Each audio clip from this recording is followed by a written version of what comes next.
இன்னைக்கு நம்ம ஜூக்கு போகலாமா? போகிறதுக்கு முன்னாடி லைக் சர்ப்ரைஸ் பண்ணிக்கோங்க. சரி, இப்போ ஜூக்கு போகலாமா? வாங்க போகலாம்.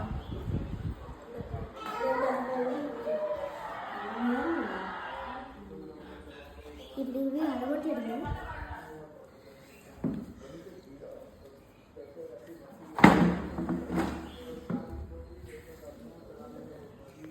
இன்னைக்கு நம்ம ஜூக்குள்ள போகலாமா? போகலாம்.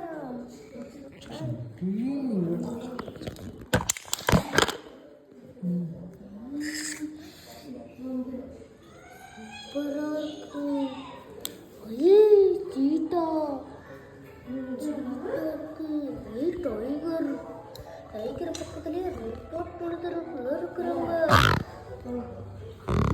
பெரிய மரம் இப்போ பட்ட மாசம் சீக்கிரமும் இருக்கு. அப்புறம் ஜானு பக்கத்துலேயே மானும் இருக்கு. இப்போ ஜிராஃபி எவ்வளோ நீட்டமாக இருக்கு பாருங்க. அடுத்து சிங்கம் சிங்கம் சிங்கம் டைகர் ஒயிட் டைகர். வீடியோ பிடிச்சிருக்குன்னு நினைக்கிறேன். லைக் பண்ணுங்க, ஷேர் பண்ணுங்க. Bye by.